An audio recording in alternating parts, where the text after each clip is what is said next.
Bismillahirrahmanirrahim. The topic which we are going to discuss in parts of speech is verbs. As earlier we have discussed that we have 8 parts of speech, that is noun, adverb, pronoun, interjection, preposition, conjunction, adjective, and verb. So today our topic is verb. It's a word that expresses action or otherwise helps to make a statement. It functions just like an action in a sentence, or it works in a statement. It expresses an action. Sometimes a verb expresses an action of a subject, and some other time it helps to make a statement in a sentence. This is what we are going to discuss in detail. The verbs and types. In this slide we have shown 2 types of verbs: regular verbs and irregular verbs. Regular verbs are those that end in ed or d to indicate an action in past. For example, turned, played, walked, worked, etc. Whenever we add ed or d with any verb which indicates past, it means that whenever we are going to make second or third form of the verb, and that second or third form needs ed or d, that will be regular verb. Irregular verbs, the verbs that do not ends in ed or d to indicate an action in the past, they change their spellings. For example, slept from sleep, ate from eat, sat from sit, stood from stand. There are verbs that do not ends in ed or d. Whenever we want to make its past form, that is second form of the verb or third form of the verb, and they do not need ed or d to indicate an action of the past, they are irregular verbs. They change their spelling when we want to change them in past, so they change wholly and solely the spelling. For example, sleep is sleep, so the past form is slept, slept. Eat, ate, ate. Sit, sit, that is present form, and the past form is sat, sat. Stand, first form, that is present form, stand, and stood, stood. This is the past form. In short, we can say that regular verbs are those that need ed or d to indicate past action. The examples are given here: turn, turned, play, played, walk, walked, work, worked, etc. And in irregular verbs, they do not need ed or d to indicate the action of the past. That is, sleep, so the past form is slept. Eat, past form is ate. Sit, the past form is sat. Stand, the past form is stood. Compilative verb. Compilative verb is also said to be linking verb. linking, linking verb. A verb that joins a subject to an adjective or another noun. Whenever we have a verb which joins a subject to an adjective or a noun, that is said to be copulative verb. It means that copulative verb creates link between two words, or it create a link between a subject to an adjective or another noun. The examples are is, are, was, were, appear, seem, look, sound, taste, feel, become, get, etc. Just for example, if we say he is a boy, so this he is subject, and boy is noun. This eight links subject with a noun, or I am a teacher. So I is a subject.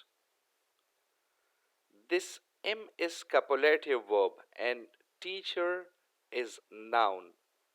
So it joins subject to an adjective or another noun. If I say I'm walking, then this is not copulative verb. Here this am functions as a helping verb. Just keep it in mind. Whenever is, are, was, were, appear, seems, look, sound, etc.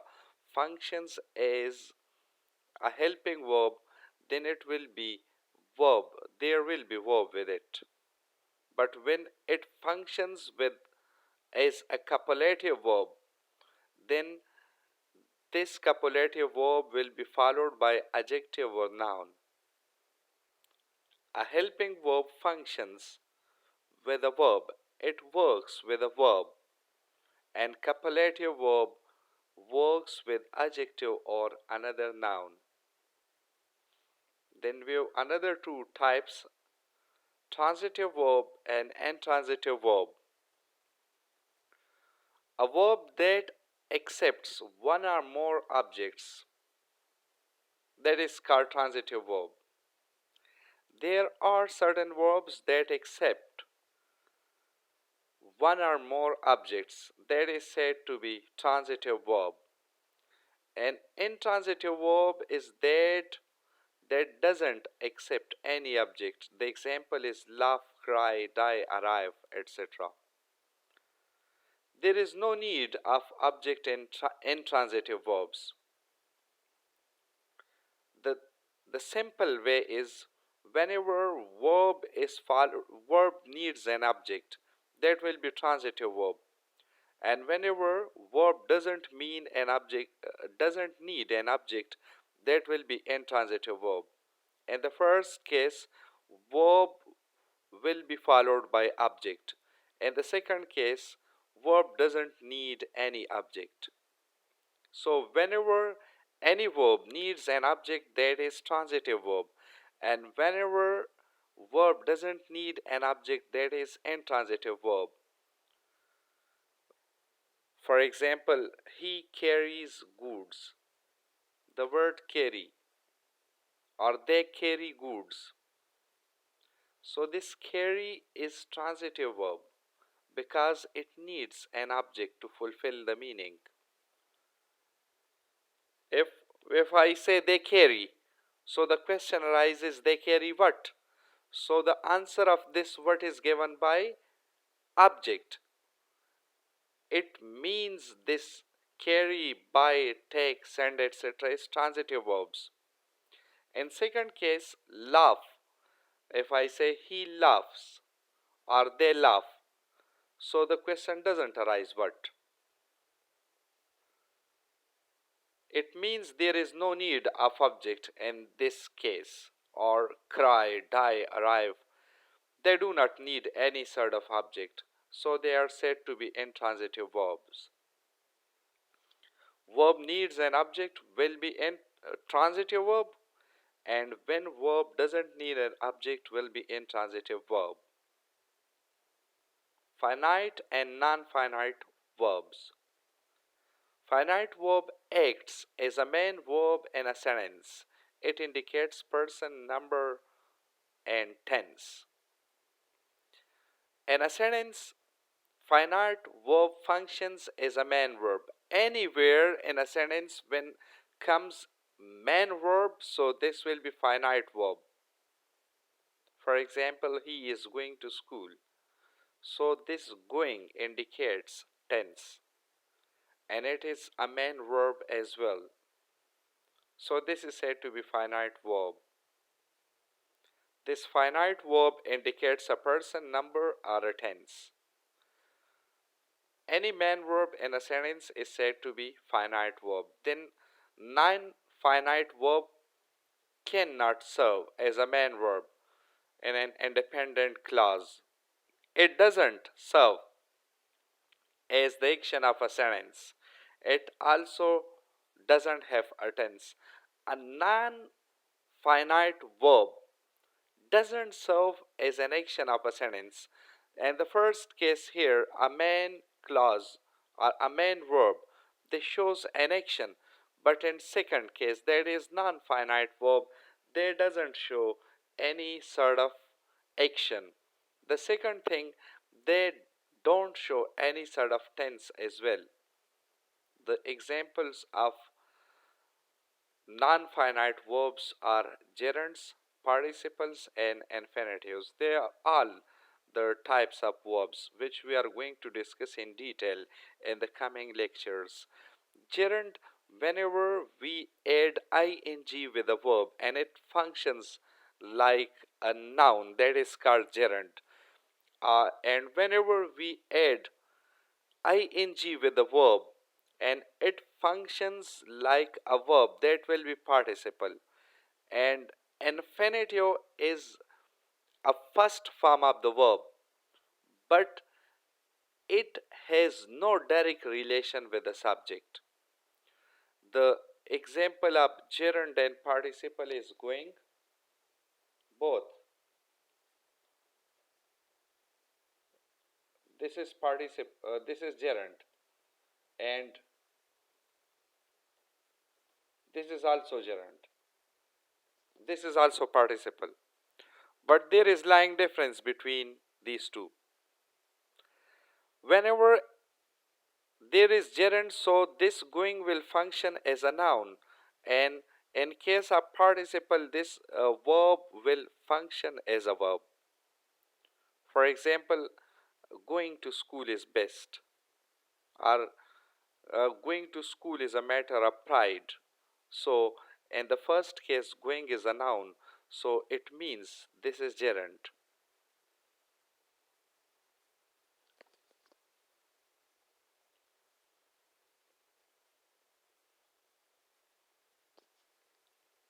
And in the second case, going is a verb, which is participle. Once again, it's very simple to discuss that what's the difference between gerunds and participles. Whenever verb plus ing functions as a noun, that is gerund, and whenever verb plus ing functions as a verb, that is a participle. And infinitive is a first form of the verb that is not in direct relation with the subject. For example, you are free to go to your mosques. You are free to go to your mosque. The example is here. This is last but not the least. You must come to know that every sentence must have a verb. No sentence is possible without verb. If you want to make a sentence, there must be verb in that.